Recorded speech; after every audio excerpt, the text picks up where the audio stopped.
Hi everyone, my name's Jack. Welcome to the Red Path.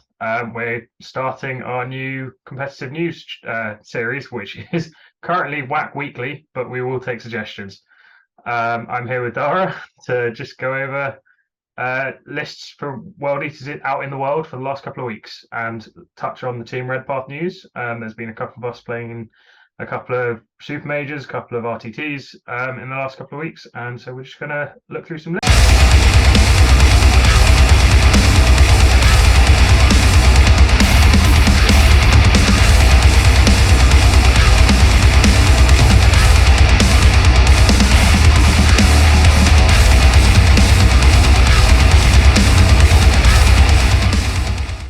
So, in terms of World Eater representation, for the last 2 weeks, we have been fairly active. 9 lists at RTTs, including a couple of 2-1s, 5 lists at GTs, including a 3-2, and then 2 lists from both of us at a Super Major. One of us went 5-3, the other one went 3-5. I'll let you. And at the end of the day, all that matters is that over 8 games, 8 games were won, 8 games were lost. So everything is maintained perfectly. That is balanced, as all things should be. Indeed. So in total over the last 2 weekends, World Eaters played in 68 games that I could see on BCP, of which we got 27 wins for a 39.7% win rate. So congratulations, Dara, on pulling that up. Hey, isn't it awesome though to see so many games being played by World Eaters? Like I'm so used to seeing like nothing come up, because that's over 2 weeks. Did you say? Yeah, that was so the first week was when we were in Coventry, and then this weekend just gone. That's awesome. So for context, anyone, I believe 4th of November to today is the 14th of November, just to date this. That's awesome. Well done, everyone. Well done. Yes, well done, everyone. Well done, everyone, for treading the red path. So in terms of team news, we had our very own Kale Baker at the Low Rollers one-day RTT in Brisbane, Australia. Very strong field. Liam Hackett ended up winning the event of WTC fame. Kale managed a 1 and 2 at a 30-player event, finished 18th with a very cool list, including lots of touches from the Discord, I think. So Traitor Guard were in the list with flavors and sniper rifles. There was a Hateful Mo. There was a Vindicator. There was a Drill. All the greatest hits from the Discord. Yeah, I was about to say it's like a compilation album of signature moves, right? I love the list so much when I was looking at it. It's so cool. Yeah, it's such an awesome. Like from the little that I know, like I've spoken with Kale and stuff, it feels like very him, as well. There's like a signature twist on it as well. Yeah. I'm like, I can see him running that list and having a great time with it. But yeah, it's awesome.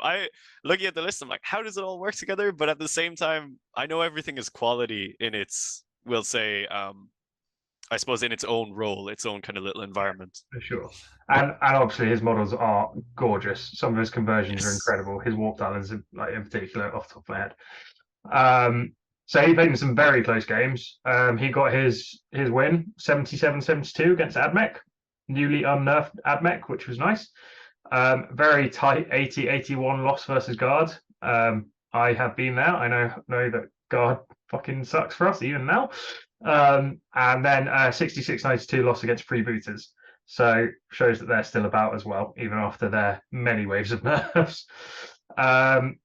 So yeah, that's a tough like 80-81 loss is that's tough, coming out of that.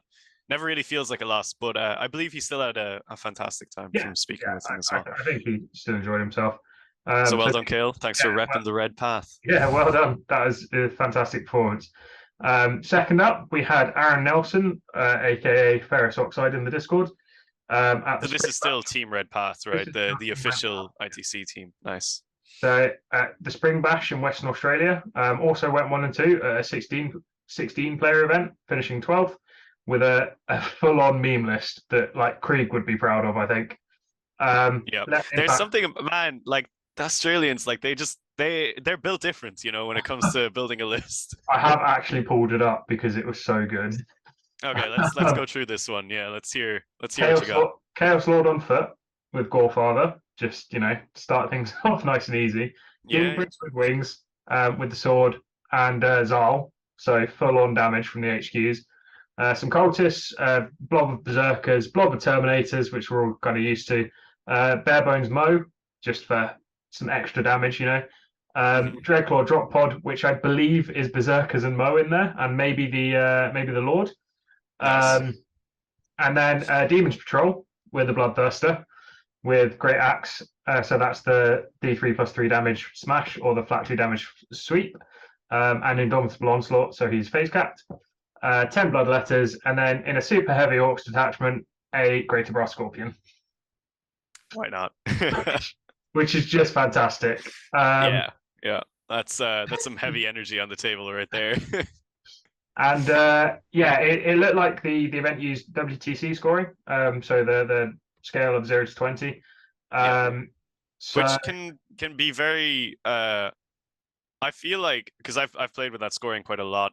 It was quite common in Ireland, especially in 8th edition, and it can be very like unrepresentative of how you do in a game. It's a lot more polarizing, I would say. You know, you don't really see the granularity of the score that you do in a 0 to 100 system. For sure, that's the sense I got just looking at his scores and then some of the other scores in the event, to be honest. So his win came against Harlequins, which is already better than I've ever done. 15-5, and then he had two 3-17 losses against Tau and Leviathan Tyranids, which, to be honest, that is the matches from hell. Like Quins, Tau, and Leviathan Nids is possibly 3 of our worst matchups, I'd say. Yeah, the man ran the gauntlet. Especially bringing a Brass Scorpion into Tau and Nids that's tough going. Yeah. But a big win against Quins, which, as I say, I have never beaten Quins. Hoping to do that soon with a very tailored list, but I've never beaten Quins. So that is a claim to fame right there. It's pretty cool to see that from 2 different people from the team, though. The list composition is incredibly different. Wildly different, yeah. Yeah, like really, there's like a very loose core element there. Yeah. Well, and even saying that, like, it's a bit of a stretch to say there's a core element. There's some Terminators and some Berserkers, right? And that's yeah. So then moving on to the final 2 team members that played games in the last couple of weeks. The 2 of us, we both went to the Coventry Major in the UK. I believe it ended up at about 160 players to start with, at least, and then a lot of people dropped, but it was 160 players at the start. I believe you went 5-3.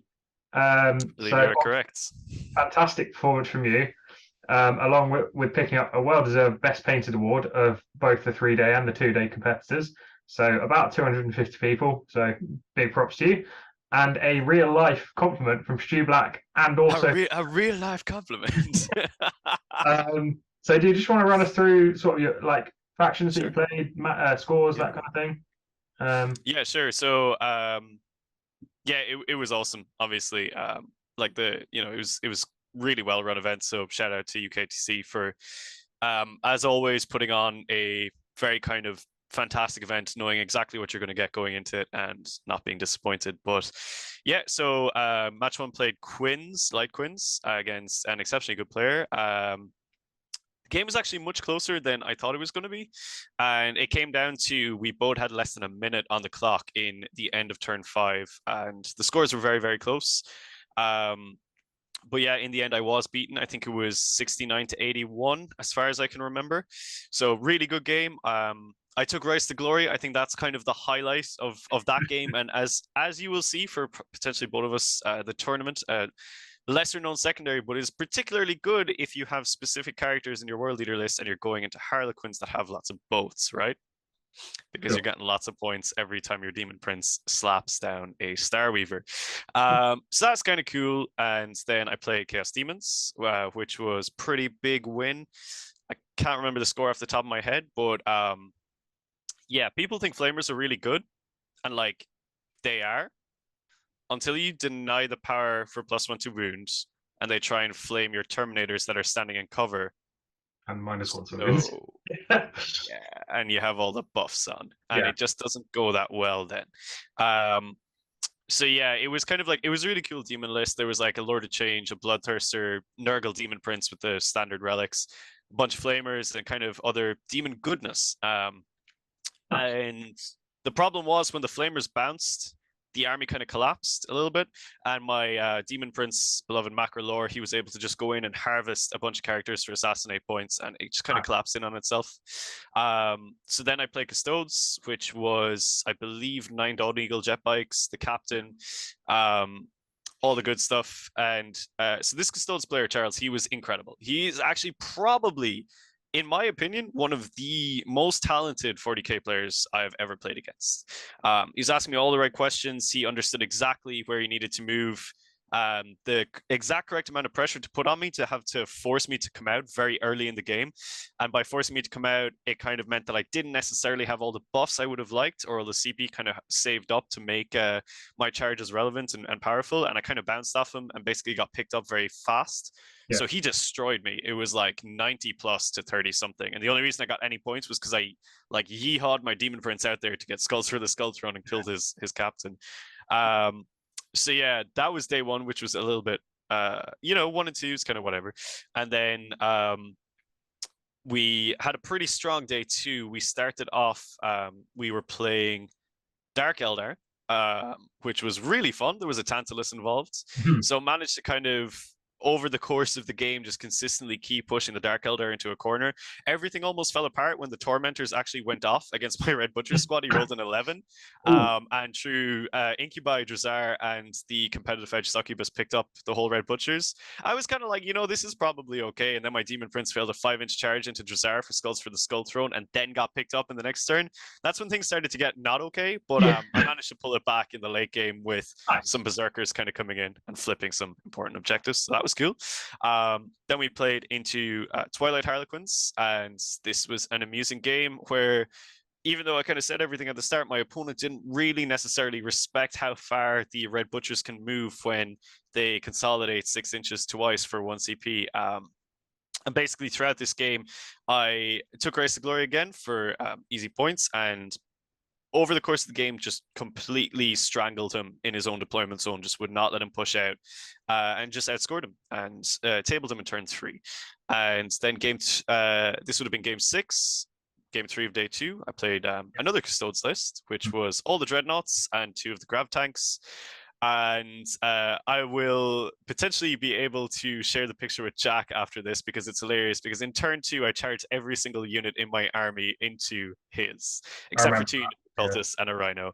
And it was the longest combat phase I've ever had in a game of 40k. But by the end of it, I had taken most of his army off the board, and it was kind of curtains from there. That was an satisfying. That kind of charge phase is always satisfying. When it's like you kind of have to apologize before the fight phase starts, right? 100%. And I did. I was like, man, this is going to be rough. And my first 2 combats were my Demon Prince whiffing into the jet bike captains. I was like, oh shit. And then my Master of Executions whiffed into a Sagittarium squad, and I was like, oh no, this is gonna be rough. And then just not. Yeah, but for who? It was like the I call a doctor, but not for me kind of moment. But then the rest of my combats went really well. Like a drill made an 11-inch charge into a Caladius in that turn. It's just stupid shit like that where you're like, it happens. So yeah, that kind of collapsed pretty quick for him. So I was coming very high off off day 2. I was 3 wins, up to 4 wins now. So I'd gotten the 4 wins I wanted. 4 and then 4 and 2 at the end of day 2, right? Yes, yeah. So was going into a very difficult game 7 into Knights on the Sunday. Just like Imperial Knights, 1 Preceptor, I think they're called, and all the Armigers. And yeah, it was a really, really close game. I definitely had him in the first half.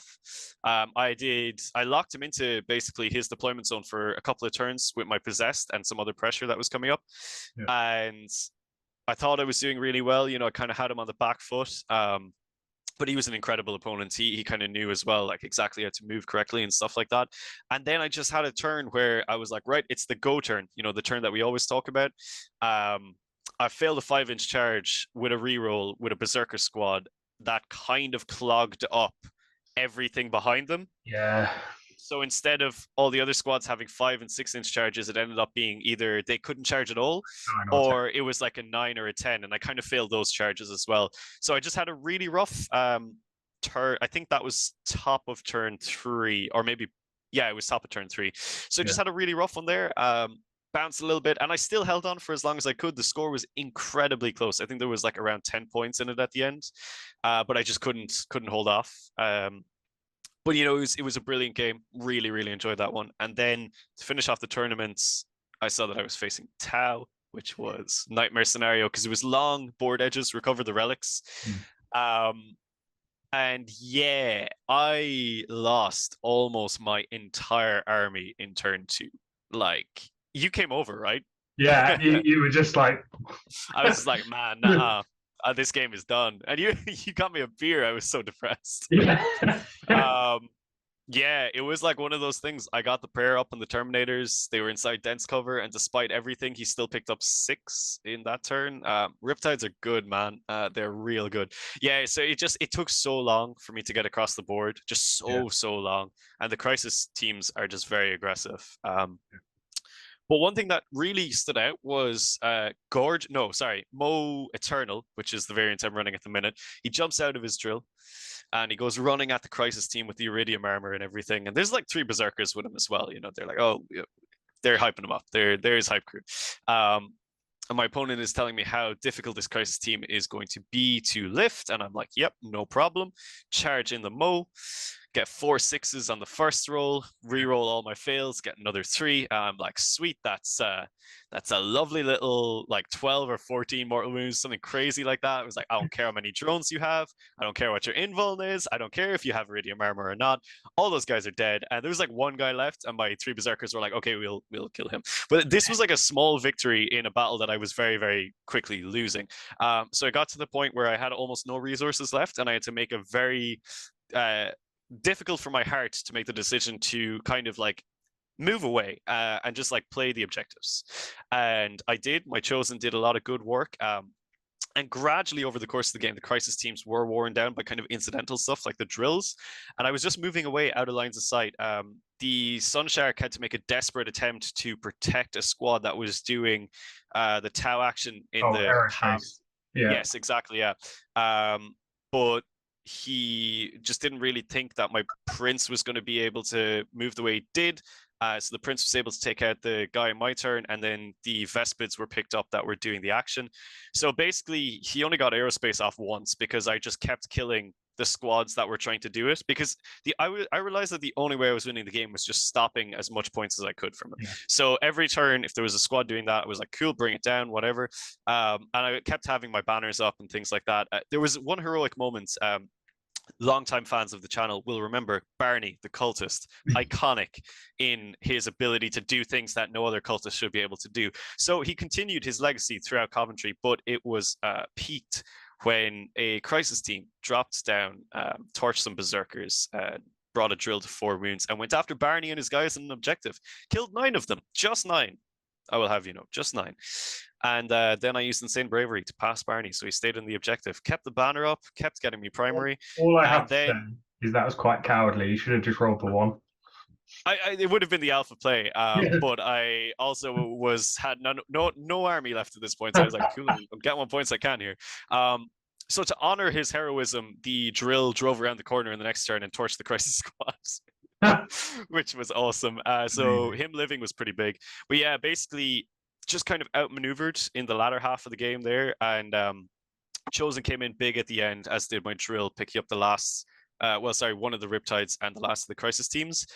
So I had Skulls on Farsight. My Demon Prince was like beelining for him in the end. So turn 5, he was top of turn. He moved Farsight beyond all possible charge range. I was like, fair enough, and put the Coal Star on an objective instead. So in my turn, because I was scoring primary at the bottom, I realized that, cool, all I have to do is fly my Demon Prince onto that objective to contest it.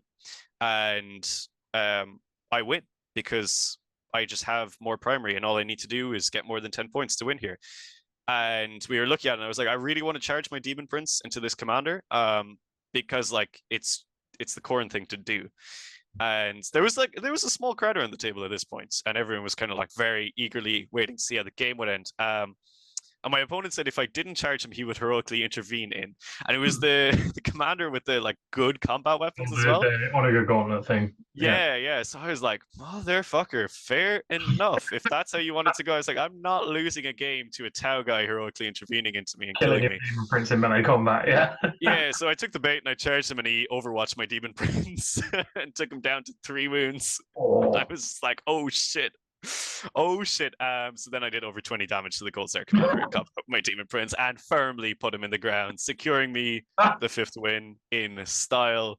I didn't think I was ever winning that game. I spent a little bit more time talking about it just because I was in a really bad position. Yeah. And I played like, I know like, you know, it might sound arrogant or boastful or whatever, but I played really well in the latter half of that game to get out of the situation I was in. I mean, you would have liked to, right? To get from where you were when I came over to winning. You saw what was on the board. I had Yeah. nothing, right? I don't doubt that you played really well. Yeah, it was crazy. I think there was a mix of me playing well, and I think he got a little bit overconfident with how much he picked up. Right. Maybe took the foot off the gas a little bit because that can happen in a game when you're winning a lot. But yeah, so really happy with the 5 and 3. It was more than I hoped to get. So Super Major is amazing. Drill Gang is back. Drill Gang big way. back. I suppose actually I better run through the list that I brought just before we move on because it's a little bit different. Maybe not everyone knows, but so it's a prince. He has Mantle of Traders and the swords and wings. There's an apostle. He's got illusory. There's 2 5-man berserker squads, an 8-man berserker squad, 2 10-man cultist squads. Yep. Then we got a stacked elite slot. So we've got 8 terminators with the black rune. We have 6 possessed. We have the Master of Executions with Hatred Incarnate, and we have 8 Chosen with Bolters and Accursed Weapons. And then we have 2 Drills and a Rhino. So the list is super small, but like Jamie said it perfectly, it's a Ronseal list. It does exactly what it says in the tin, and if you sniff it for long enough, it will kill you. That second part was unneeded, I feel. Hey man, it's all the white spirits on the models, right? Oh yeah, that's fair. Yeah. So have you got any tweaks you're thinking about making to that, or are you just going to run? I think you said the other day you were just going to run that until the new book, right? I think so. Yeah. So the list really suits my playstyle. It's not for everyone, I don't think. Like it's a brutally simple list when you look at it. Like there's no tricks or anything in this list when you look at it. It does what you think it does, but it really suits my play of like kind of basically trying to suffocate my opponent, just keep them in a certain space and continuously. The problem is it is quite difficult to play because if you misplay either the possessed, the terminators, or the chosen, you lose the game. The berserkers are kind of like not so much throwaways, but like they're not as important. But those 3 units, if they don't show up, you're in a bit of trouble. So yeah, I wouldn't say that there's like a lot that I'm going to change with the list. Probably the only thing I'm thinking of changing is maybe moving around some of the relics or anything like that. But aside from that, I'm pretty happy with how it's playing, and I think I'll just keep playing it until we get a new codex, basically. That's fair. I think Mantle works quite well for you because you've got a lot of core units in that list, like all the Berserkers, the Chosen, and the Terminators. Like exactly, yeah. With one of the Chosen or the Terminators, like he can give the buff to the other one, right? So that's exactly how it works, yeah. Because Mantle is great when you have 2 alpha core units, right? And in this case, sometimes I have 3 on the board at the same time if the 8-man Berserker squad is out. So being able to bounce that around Mantle is incredibly useful. Yeah. I mean, I only really dropped it because I generally had Abaddon with my Terminators, and then Mantle, like my Demon Prince was also with my Terminators, and then Mantle was going on like 1 5-man Berserker squad who rarely made combat, so it was like I was having the same problem, and when I introduced the Chosen, then I was like, okay, actually, Mantle is very good again. Fair. Yeah. Very fair. Awesome. Yeah, so that obviously incredible performance. Many pints of drunk. Oh God, that's 6%. Little fish. I was shaky in my second Custodes game. Oof. I unfortunately finished 3 and 5, which was a little bit below where I was hoping to finish. I know I talked to you. I was riding a high after Leeds and into London, and still sort of riding the high after London, looking to go sort of more in the 5-3-6-2 range for Coventry. That did not happen. My first matchup was Emperor's Children. Very good player. My lowest score yet with the new book. Finished 36-96. Yeah, Noise Marines with Blastmasters. Pretty good. They're good. Yeah, Um, they're really good. that coupled with two phase cap models, or one was once per game, but two phase cap models for a predominantly melee army, less than ideal. Vindicator's not rolling over 4 shots, also great. And him just being able to turn off my fight phase with the sheer amount of fight first and fight last and interrupts everywhere. So that was a rough game. So game two, still on the Friday, was into Astra Militarum. Cadians, as you all know from my ranting in the Discord, I do not like Imperial Guard. I do not do well into them ever. I feel like it's like you almost go in, like you go into those games being like, I hate these guys, you know? Yeah, like he just strat reserved half his infantry squads, and they were everywhere at a certain point, and he was just blowing me off the table with several tank commanders and a Manticore, and Abaddon failed his charge on his go turn, which didn't help. So I ended up 59-82 in that. So again, not that tight to defeat. So in game three, I was down on pretty much the bottom table, I think.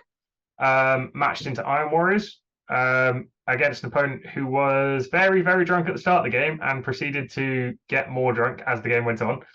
Ran a really weird 20 rubrics and berserkers list in Iron Warriors, and I would have been a little bit tilted if I'd not won that one, given how drunk he was.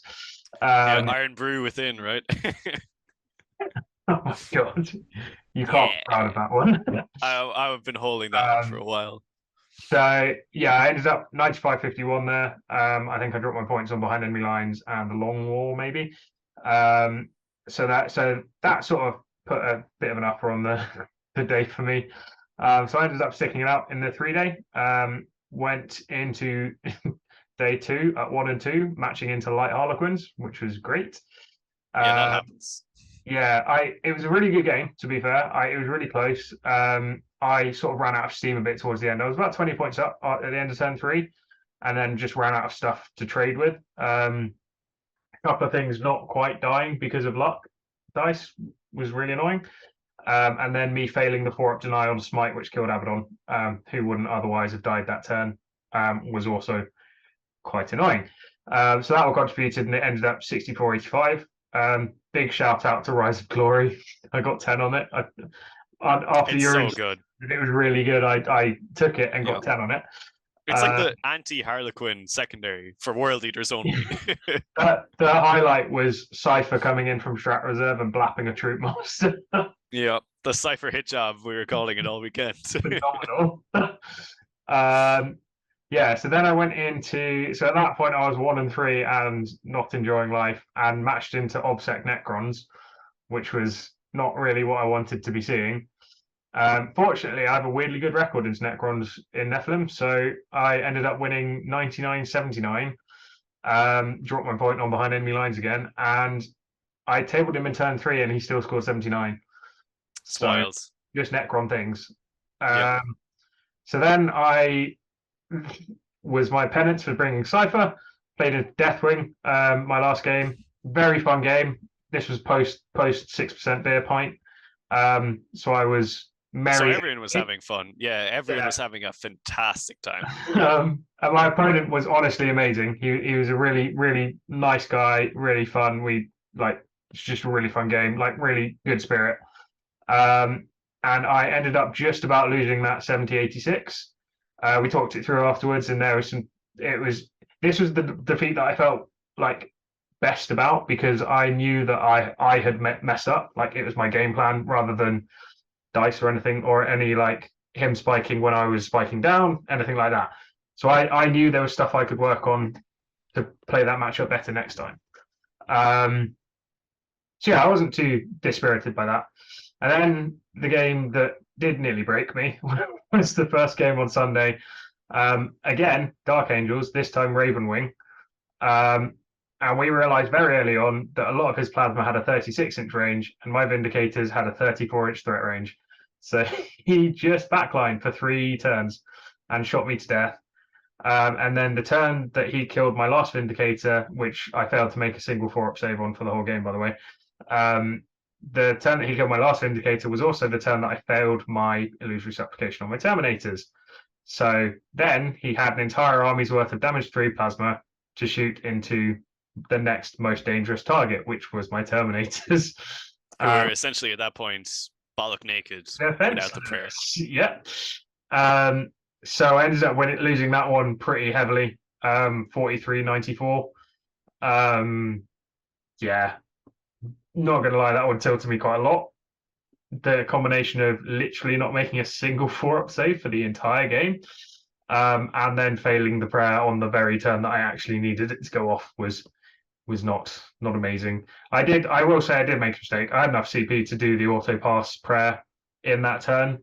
I just didn't do it because I just never feel like you need to, though. You know, I should, but like in hindsight, and maybe this is too much hindsight. I should have identified it as the really crucial turn that it needed to go off and just not taking the chance. Yeah, sure. I think. Yeah.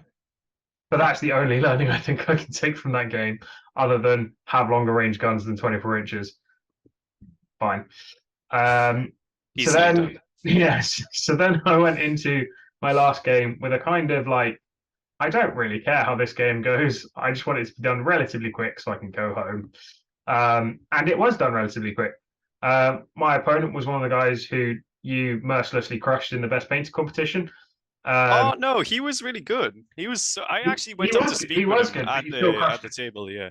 No, he was. Good. He was the next guy along. I think he was the Grey Knights. Yeah, we didn't see the results. I didn't necessarily crush anyone. So yeah, I played his Grey Knights. He had a rough weekend as well, by the sounds of it, and we basically agreed to load one flank with all the Terminators that we had, which for me was 8 Terminators, Abaddon, and then my Demon Prince as an honourable mention. And for him was 16 Paladins, Caldor Drago, the Mortal Wound Librarian Bomb, a lot more Terminators. the Ancient as well, I think. Oh yeah, sure, why not? Yeah, this guy could not roll a 7 on 2 dice for the whole game. I can count on one hand the amount of psychic powers that went off for him. Like, yeah, it can be the way with Grey Knights sometimes. Honestly horrendous. Yeah. You know, Grey Knights feel like Custodes in the fact that like the game often hinges on like, you know, the way with Custodes, like how many 4-ups they make, and with Grey Knights, like how many 7s they cast on. You know? So he failed a lot of stuff, and then compounded by the fact that my Vindicators started to roll 6 shots, which was nice.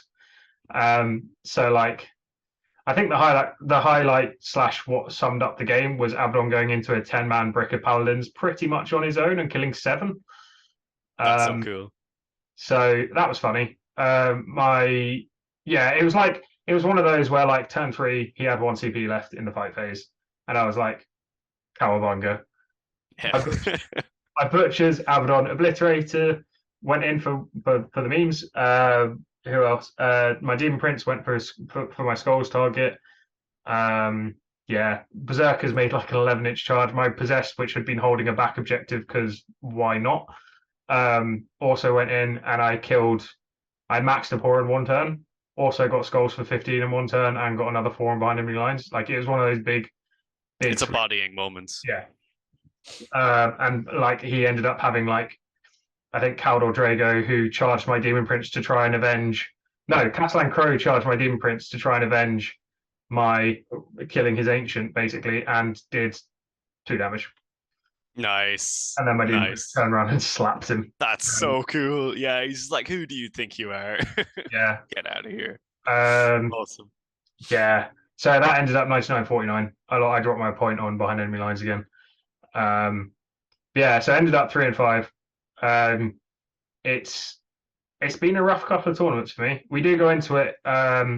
So by the time, but through the magic of time travel, by the time this comes out, there will have been a Chill Game Learn released, and I go into it a bit there, sort of my feelings after those tournaments and how I've tried to bounce back, how I've tried to like deal with the like post-tournament blues, I guess we generally refer to it as. Yeah, and it's real. If you haven't watched it already, do, because we talk about a lot of interesting things. Like here, we're talking about the numbers, the stats, the games in a very sort of, I suppose, cold, detached, you know, statistical sense. But in that Chill Game Learn, we really kind of dive into the people behind the numbers. Yeah. But like for real, like how we feel, how we process, Yeah.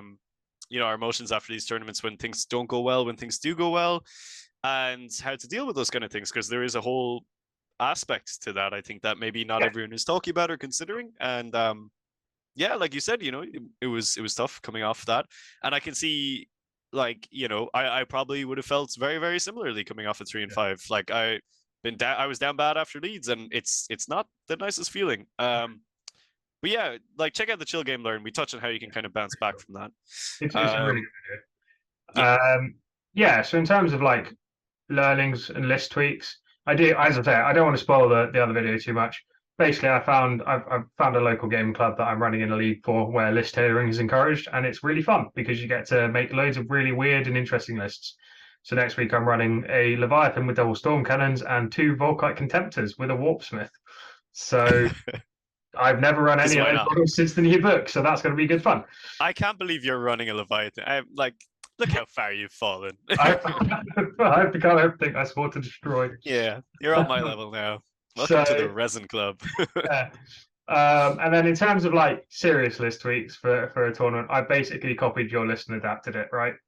I've dropped the No, I wouldn't say that. I don't think so. It like changed so much in how it came out at the end that it wasn't. I guess because I was determined to keep Abaddon in. Yeah. It's like you took some things that were. Yeah. I would say it's more like you took things that were working on my list and then adapted your list with some of those things. Yeah, I guess. That's fair. Yeah, because it's still quite different in the end. Yeah. But yeah, like it's an interesting one, isn't it? Yeah. My like diehard resolution to not bring a badness forced me to create some weird ass lists. Yeah, well, it's good though because you're thinking outside the box, aren't you? I guess, yeah. Actually, segues a little bit into my next tournament is the Planet Bowling Ball tournament, and I'm competing with others to meme the shit out of it as best I can with pure world eaters. I can't wait to follow along. with pure world eaters, what that looks like is a list that has Abaddon, Warpsmith, Disco Lord with Flames of Spite and Gorget, 2 squads of 5 Berserkers, a squad of 10 Cultists, 2 Land Raiders, and a Lord of Skulls. Fuck yeah. That has 3 CP. Definitely World Eaters and not Iron Warriors.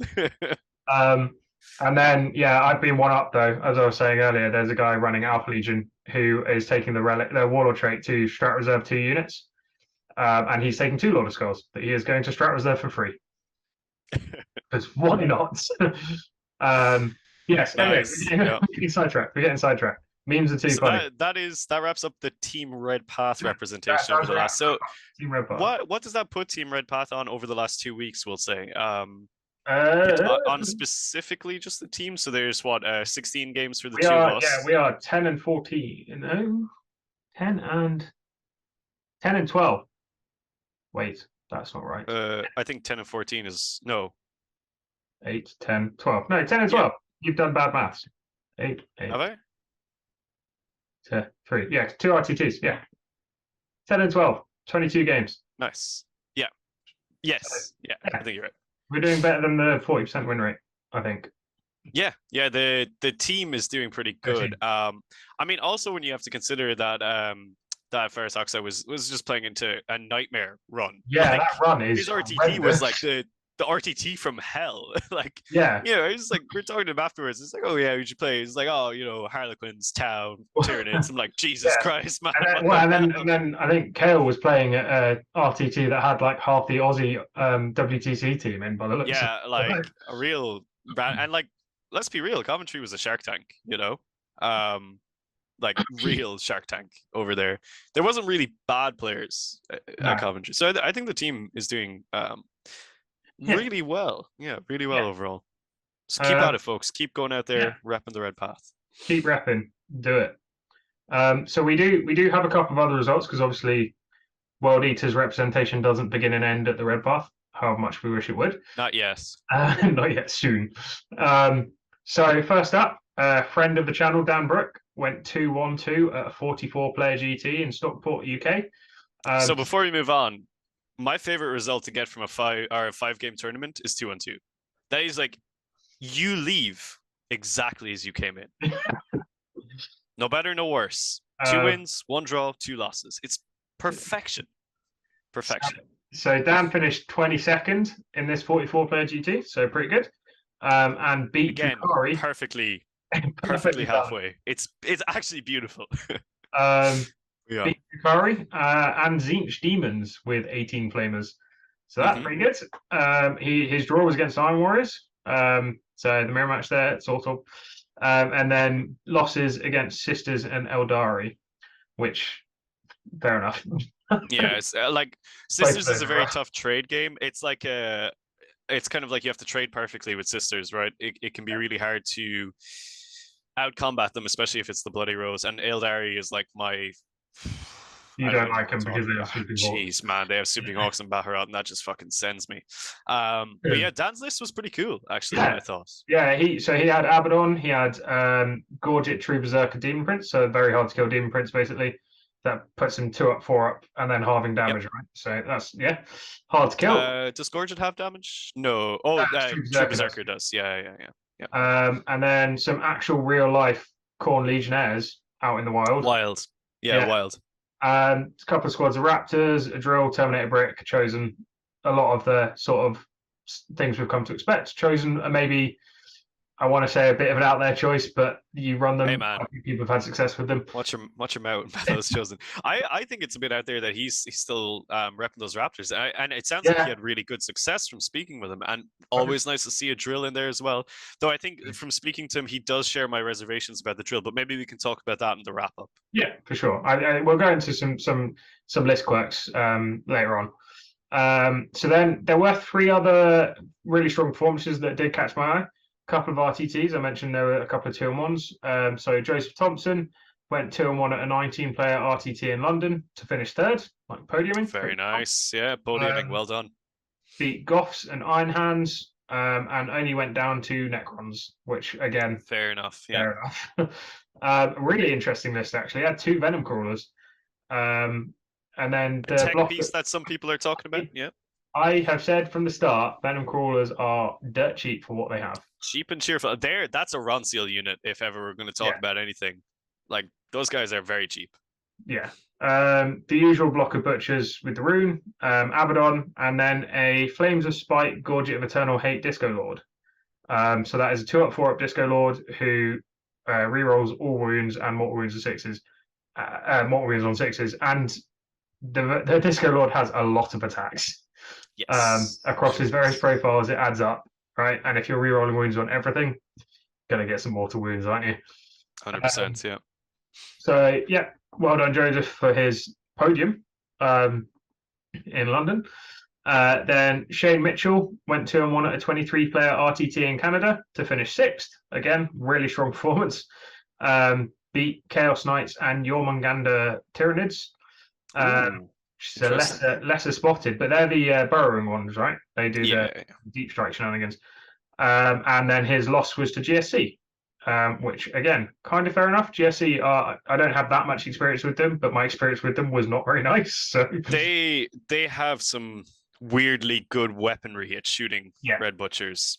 Yeah. Those heavy mining lasers hurt, and they're again just so many bodies, so many bodies. Cool. Yep. The headline from that list is there was no Abaddon. So massive. Who would do that? Who would do that? Only cool people. So then, the last mention I wanted to shout out was Stephen Lawrenson, I think. He is in the Discord, our Discord, I think. And I only noticed this just before the show, so I haven't got it prepared because I am super professional. Steve 4J in our Discord.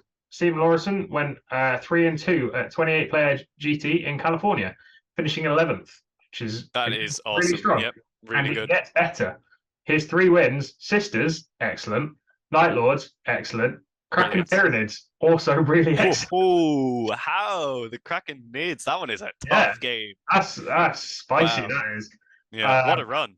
And then his 2 defeats were to Yunari, and I think the guy running Yunari, I think he won the event. But don't quote me on that. And then Necrons, again, Necrons. Yeah. The headline from this list, and I've got it in caps in my show notes, is he ran Khorne. Khorne was in Wicked. That's so Would have cool. watched too, but Khorne was in his list. Sick. Yeah, so that is incredible. Yeah, so just to wrap up, um, there were some cool tech pieces in there, like venom crawlers. You don't see that often in World Yeah. Eaters lists because you're paying points for the extra +1 to cast, and no one uses that in World Eaters, so it's just a waste of points. No, they are actually quite efficient. I just haven't found the place on my list yet. Yeah, like they're so cheap anyway. It's kind of like, okay, whatever. Yeah. 105 points that you don't have. If you're gonna don't run a hell route, run a venom crawler. It's 2 damage everywhere, and my feeling is that there is you have to make the trade-off between, because like if you're looking for efficient 2 damage sources, it's possessed or venom crawlers, right? Pretty much. Yeah, of There's a course. couple of others, but like possessed or venom crawlers, and venom crawlers are fast as well. The 12-inch move, which is another point in favor of them over possessed, I think. And obviously they are slightly cheaper, but so that's cool. Khorne, obviously. Yeah, that's a big one. Yeah. I love that. I love My problem with Khorne is like I don't really mind him. I think his profile is kind of fine, and for his points, like he's not bad. But expensive, I think. He is a bit expensive, but he locks you out of taking a Lord or a Demon Prince unless you take him in a separate detachment, right? And that's a big problem for me because you can really kit out some spicy HQs for the World Leaders. And if Khorne is kind of locking you out of that, like that was actually the only thing holding me off bringing Khorne to Coventry because I really wanted him to be there. But yeah, it was just the fact that he locked me out of taking the Prince. Yeah, that's fair. The other tech piece that I'm going to sort of like try, like I've changed my list for my next tournament because of it, is the Flames of Spite Gorget of Eternal Hate Disco Lord. Yeah, you were saying this is kind of starting to crop up a little bit more, right? Because obviously I looked through quite a few of the lists that we talked about, some of the lists that we haven't talked about, who perhaps didn't do as well, but the Flames of Spite Gorget Disco Lord was in quite a few lists. It seems to be like an established thing, and I know when we were first like dissecting the book, we were talking about the Unkillable Disco Lord, which is True Berserker Gorget Disco Lord. So halving the thing that I think Dan had on his Demon Prince. So +1 to save, 4 up invuln, halving all incoming damage. And then Jamie did a video on that and everything. Yeah. It was big in the beginning, I believe. So, but then people like didn't want to swerve all the way into survivability. So I guess that's where this has come from, because Flames of Spite is a great pick on Disco Lords who have all the attacks in the world, right? Yeah, and now I know Flames of Spite pops the mortals and 6s. Doesn't that also let you re-roll your wounds? Yeah. Yeah, so you can fish. And it works on shooting. Yes. Okay, that's nice. That is actually very nice with the Baleflamer. I think it's like the quantity of attacks that he has, being able to fish with flames for mortals there is actually pretty interesting. Yeah, it's a cool little tech piece. I mean, my big issue with the Disco Lord is the maneuverability. Yeah. Not having fly can be tough, but at the end of the day, when this guy is like flying in your face as fast as he is, because he is still very fast and being as hard to kill as he is, it's pretty cool. Yeah, pretty cool. Sure. Cool. Well, I think that's about it for today. We are going forwards going to try and do these fairly regularly to just keep everyone up to date on how World Eater's doing out in the world. Yeah, have you got any other thoughts about any of the other stuff? Yeah, no, I think it's interesting. It's awesome to see the diversity of lists across the board, and it's awesome to see that there is a diversity in lists that are doing well as well. You know, it's not like, I know Abaddon is common across almost every list, but he's not in every list, you know, and you don't need him to do well. He's obviously very good, but like, it's really cool to see the innovation, the things that are being built around. And I'm really excited to see kind of how different people have different takes on the World Leaders going forward and kind of like where things go for us, because you got a bunch of events coming up and it'll just be really fun to see how this new kind of meta develops. And hey, you know, if you want to get your name on this new sort of series that we're doing, go out there, rep the World Leaders, and win some games. Easy. Yeah, call that win percentage up. Excellent. So, go watch Chill Game Learn. Do the usual, help us with the YouTube algorithm, like, comment, subscribe, all that stuff. Join the Discord if you haven't, because the community is amazing. I think we go into that in the Chill Game Learn as well. Or we went into it in the stream. That's how I got into World Eaters, was this community here. Join the Discord, join in on the chats, get feedback on the lists, everything like that. And until next time, I've been Jack, you've been Dara. Yeah, I guess Jamie's outro. I need to follow. Jamie's outro is stay healthy, stay safe, and kill main burn.